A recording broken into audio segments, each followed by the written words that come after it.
Hi, this is Jim from No Worries RVing. We're in the sunshine here, but I wanted to kind of give a quick update on some of the, I don't know what you call them, failures on some of the mods and some of the things that we didn't modify that the camper had just failed. Some components possibly that have failed, and we just kind of wanted to give a quick update for people who may be thinking about getting one of these Coachman Apex Nanos on some of the things that just haven't worked out for them. One thing, our salesman told us that we had a really strong bumper that we could haul all kinds of things on our rear bumper, like a bike rack or whatever. He mentioned that as a selling point to us, and we actually looked at the bumper when we bought it, but we noticed that it was really kind of a thin item. We decided, well, let's, I had my brother-in-law weld a couple of supports underneath it to, you know, just L brackets to hold it up a little better. But we have this body bag, we call it, that we haul on our bumper, and it's got a spare tire without a rim, just this tire. We keep an extra cooler in there, and we had my wife's suitcase in there, and it failed. The bumper actually tore apart. It actually split the next to the welds as we were traveling, so the bumper actually just kind of failed on us. We've got it fixed, but I consider that a failure for Coachman. You know, really shouldn't have been a selling point, and their bumpers ought to be made a little bit better than what they are. Another failure, this was our brake controller. Get it out in the sun so you can see it. The emergency brake controller. We had to replace it. This end here must have been rubbing on something, and it just split right apart. So $19 we got a new one, installed it on the front of our bumper here, on front of our tongue, I guess, to the trailer.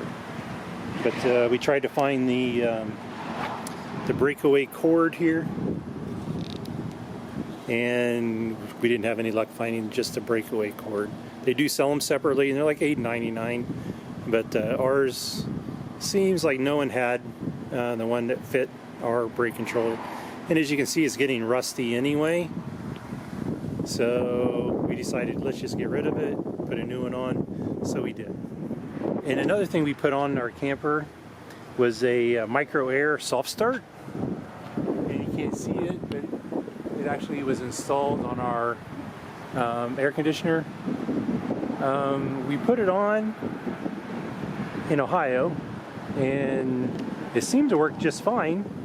We actually were able to start it up 3 times, like they say, to let it learn our system.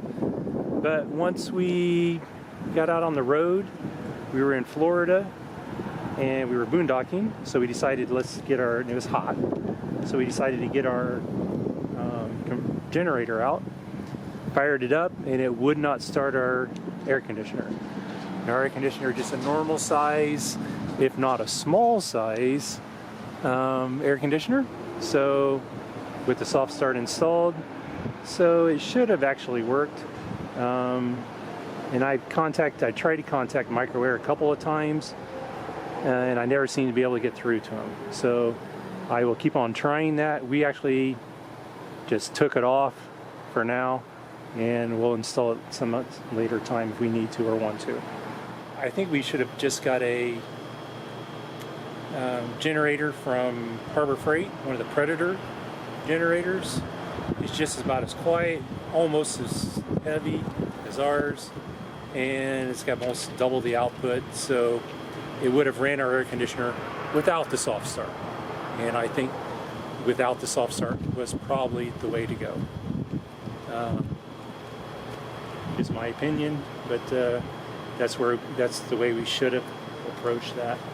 Another failure we had on the camper, and it was my fault, I didn't realize the walls to this Asdale were only about 1.5 inches thick, and I had a 2-inch screw inside. I was hanging something, and as you can see right there, the screw came right through. And I did it, of course, not just once, but 4 times. So the screws that hold our bulletin board up were basically too long, and I screwed them right through the wall. We go inside the camper. A couple of failure items we've had were these table bases. There are 4 of these, because we have 2 legs on our table. So you got 1 on the bottom, 2 on the floor, 2 on the table. But as you can see on the back side, these are made of plastic. You look on this side, it looks like they're made of metal. So we didn't realize that. They both split. All of them split, actually. This one traveling down the road. And we've had to replace all 4 of these table supports. So that's a failure item, I think, of the Coachman. This is an item here. These lights we bought at a Marshall's. We bought a couple of packages of 3 or 4. And they had a base that was metal, and these are magnetic, and you just snap them in place. When you open a cabinet up, they're supposed to come on. These did not work very well at all. We bought these at Marshall's, and these were a considerable failure. They're junk. The ones we bought at Walmart work just fine. But these walls here, they have these little fake side walls. Here's the shower, and there's the entrance. But in the corner, they put a piece of board up here, and it covers up a vent pipe. And this is where we actually hung our Swiffer, which works out really good. But if you take this wall off, which I did because I wanted to see what was behind there, there's a vent pipe, and they did not seal the vent pipe as it comes up through the floor. So I went and got a can of foam and put it around the vent pipe, and then put this wall back up.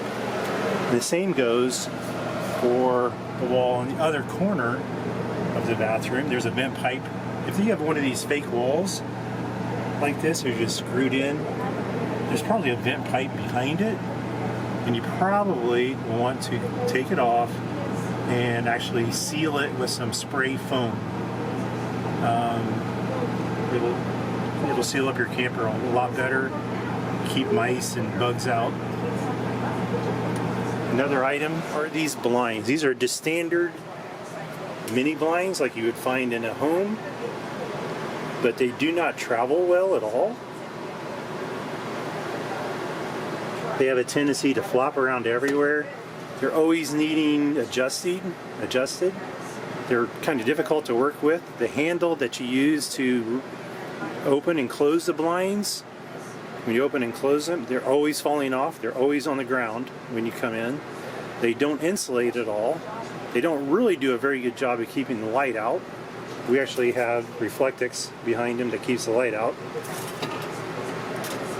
So these are going to be replaced pretty soon, but we are really disappointed in the blinds.